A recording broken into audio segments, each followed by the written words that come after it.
couple more things I've done to cut corners is I've cut rags into like towels into like smaller rags, and I use those. I haven't had paper towels in like 2 months. With my dishwasher, I squirt a little bit of Dawn in there now because I've been out of tabs. It's fine. I threw a little bleach in there too, like just a little capful, little bit of bleach, and I'm making my own freaking dish tab. When I do my laundry, I mean, I'm using a lot less detergent than I usually do. There's ways you can make your own and get everything from the Dollar Tree. Yeah, we all need to be concerned, and you all need to be concerned as younger Americans. It is very easy to have a good job and end up in my predicament at my age, which is 59, where you don't have any savings to retire, and you know, it's a struggle to pay bills. And considering that a bag of chips is as much as an hour minimum wage pay is pretty messed up. A walk with Rosie and Logan is a rare break for Marianne O'Connor. Then she's back on her laptop, juggling 2 jobs, sometimes up to 11 hours a day. What did you think you'd be doing at 66? Oh, I would hope to be retired. And what are you doing at 66? I'm working my butt off. This is certainly not part of Larry Gessick's retirement plan. The 77-year-old electrician by trade leaves at 5:30 a.m. and heads for his part-time job unloading trailers at a local supermarket in St. Petersburg, Florida, for $14.75 an hour. His wife, Joyce, 66, prepares for her workday, making $14 an hour as a full-time legal administrator. It's not really a retirement. What is it? It's working every day. The Gessicks came out of retirement not because they wanted to, but because they had to, and are among the 11 million Americans, 1 in 5 over 65, who are still working. And I had to buy shampoo today, and I got it from the Dollar Tree. I don't know. I used to buy Olaplex, all the good stuff for a very long time. For at least 7 years, I've been using nothing but Olaplex. For the big one is $80. I'm down to like $3.99 shampoo, from $80 shampoo to $3.99. Toothpaste, I use baking soda, and it works really good. It gets my teeth white. I use coconut oil and do coconut oil pulling. It's okay. I'm using coconut oil. You can get it from the dollar store. I hate to say it. I use coconut oil as my moisturizer. Literally, I am putting all the makeup I've ever had. I save every single container, and I use a paintbrush. I put a paintbrush down into the container to get every last little drop out of it. It's crazy. There's no way when I start working again that I'm going to just become frivolous. I'm not gonna just start getting my hair done again. I'm not gonna get my nails done ever again. It's over with. I have 11 years worth of Lululemon stockpiled. I'll be wearing that even though it doesn't fit to the day I die. I am not going to be buying any more clothes. I haven't bought clothes. I bought this from Target for $5. And I'm wearing my Lululemons that are $160 that I got 10 years ago. Still wearing them. My shoe collection on the wall, all, Brooks shoes. I buy new insoles for them, and I just swap them out from other pairs of shoes, really. I don't buy even new ones anymore. You got to figure out ways to cut down every thing you've got going on, and then start building your empire back up again and figure it out. I did a video recently about how older people are being laid off, and one of the main people that were in the video was a woman who had a family to take care of, and she had just been laid off, and she was a single mother, and she was in her older years in age, and she was struggling because she didn't have a job. And that video really tugged at my heartstrings. I really felt bad for that woman. I felt for her. I wanted to help her even, and it got a big response as well. So I'm doing this video here, and it's along a similar line. This woman here is talking about how, and other women will see in the video, or people will see in the video, are talking about how they're struggling to find work or keep work and be employed in their older years. Just heard this girl's video about, she said, how if you're single and all alone, and how are you staying afloat financially? I'm underwater right now, for sure. Just saying. I have cut my bills down. I have canceled my cable. I have a change jar for real backup with like $300 in quarters in my change bucket for emergency eating. We don't turn on the heater, the air conditioner. We turn all the lights off. Literally, I have menopause and I'm going to need that AC this summer, man. I'm telling you, it's St. Louis. It gets hot down here. But my food, I got my food whittled down to like barely nothing. I said, hey, it's okay to be anorexic. It's all right. I'm overweight by 45 pounds. It's all good. So, yeah, you make things happen. Every boomer parent that if you did have one in your life that's not helping you, they go, you'll figure it out. You're damn right you'll figure it out. You're going to freak out. You're going to start selling your You're going to start selling your So she said every boomer parent, so lets me believe that she's 45, she's Gen X, and she's talking about how she doesn't have a lot of money right now. So she's digging into a coin jar of $300 worth of quarters. I mean, that sounds a bit extreme. She didn't turn the heat on or the AC on. I'm not sure exactly what decision she made in her life to end up at this point. I have no idea. Maybe she'll talk about it more in a little bit, but it's sad to see someone in her position being 45 and, as she says, broke and having to do the things that she's talking about doing. You're going to start hitting up people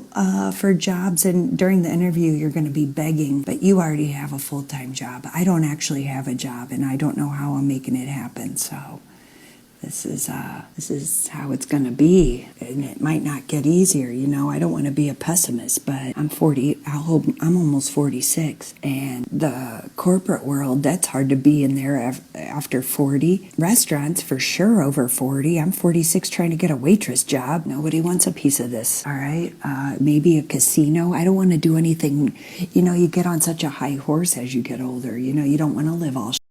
Okay, you don't want to work at Kmart. You want to work at Nordstrom's, all right? So there she goes. She just said it. She does not have a job. I don't know why she doesn't have a job. Who knows? Again, maybe she'll get into that a little bit in a second here, but to be at her age and to have no job and to have no savings. Clearly she has no savings or any retirement, or maybe she's not pulling from retirement. But she has no savings besides, $300 worth of quarters? More than half of the people who are retired right now do not have enough money to be retired. Who's to blame for all of this? I blame policymakers who experimented with our retirement system 40 years ago, and they are not saying the experiment failed. That experiment is what we know today as the 401k, named after part of a 1978 law that offered companies an alternative to the traditional pension plan. The thought was that Americans just need a little bit of financial literacy, and they can just save on their own. But in fact, many of today's older workers were never taught enough about saving and investing for retirement. I'm not sure if she's exaggerating or not, but what she's saying so far is a very sad situation. If anything, but these places that want me to work like 2 days a week, low man on the totem pole, it's never going to pay my bills. I have to get every single thing down to almost nothing. I have to live almost nothing. Doing my own hair. I got my sister to cut my hair. Dye it with the box dye. All right. Even homeless people can scrounge up a suit to wear. Okay. I've seen it. You'll quit drinking if you drink. You'll quit smoking if you smoke. You can't afford those things. Cigarettes, alcohol, going on frivolous trips to Home Depot to go buy plants for the front of your house, that's out. You're going to start figuring out, like, maybe be a dog walker. And there's not a lot. There's a lot of choices, but not good ones, You could get hurt in an older age being a dog walker, being a FedEx delivery person. You ever see those people jump out of the cars and run with a package and outrun a dog and hop over a fence? I'm not doing that. Hell no, I'm going to bust my ass working at Costco. She brings a good point up. She's being funny, but she's right. She's as an older age, certain jobs you just can't do anymore because there's a risk of injury. So she's not lying. As a woman or even a man who's older in age, and 45 is not that old, let's be honest, but older, you're not going to be wanting to run around for delivering packages for Amazon or UPS or driving a forklift at a warehouse somewhere. So, I mean, she has a good point there. Well, I mean, there's a lot of older people that work at Costco, like not the little kids. You gotta move a lot of shit over there. You could get hurt. I pull muscles on a regular basis. I went out job hunting today and I came home covered in bruises. I don't know how, okay? You got to keep that fake smile on and keep schmoozing. You got to keep up with the times. Then you got to get a laptop, which maybe you'll probably already have one, but I know I don't because I've been a waitress my whole life. I haven't needed a laptop or a computer or anything. All right, it'd be nice to have one, but I don't have one. Okay, so now we're getting some more information here. She's been a waitress her entire life. Now, I have a really good friend who manages a chain of restaurants. He's done this for years. He has a very intimate knowledge on how the business works for restaurants. And I was unaware that waitresses and waiters actually earn a pretty good money. It's especially depending on the restaurant they work for. If it's a higher end restaurant, they can bring in a lot of money. More than someone working a 9 to 5, an hourly wage or a salary. So I used to think that a lot of waiters and waitresses were broke and didn't have a lot of money, but that's not necessarily the case. However, that being said, some people don't know how to manage their money well, and not all waiters and waitresses get paid a good amount of money. So she's been a waitress her whole life, she says. So a lot of times waiters or waitresses, let's say waiters, they bounce around from different restaurants. They don't stay at one restaurant for a long period of time. So every time they bounce around, they're probably not going to be setting up retirement accounts with the companies they're working for. She probably doesn't have any retirement savings to speak of. And a lot of times they're paid in a way where they're kind of like working on the table. Well, they're cash based. So it's probably a lot more difficult for them to put away money. So she's probably lived paycheck to paycheck or hand to mouth for a long time. And when she was younger, it didn't really matter as much. You know, just on to the next one, my next job, my next waitress job here, my next waitress job there. I'm living, I'm doing my life. And as she's gotten older, she's now finding that she's struggling to find those same jobs and she doesn't want to do those jobs anymore. But now she hasn't really built up any skills or had any longevity in a certain career that she can fall back on. So I think it's starting to make more sense now. Some sort of day trading, some sort of like consultant, some sort of, working at home off the computer while you're trying to be a part-time waitress. I mean, that's all I could hope for. I mean, being a dog walker, it's not out of the question, but it's also like, I don't go running anymore because I get hurt every time I leave the house. All right, so we're going to figure out what the we're going to do in our Gen X retirement age. People like the Golden Girls, they filmed Golden Girls when they were our age. Okay, like we look physically better than them. All right, but it doesn't mean that we're superheroes or anything. Those Golden Girls that are retiring at 45, all three living in one house, that's exactly what needs to fucking happen. No savings, no 401k, not even enough to cover an emergency. She sold her home and with two other women bought a smaller one, living together to save money. Thank you very much. How has that been?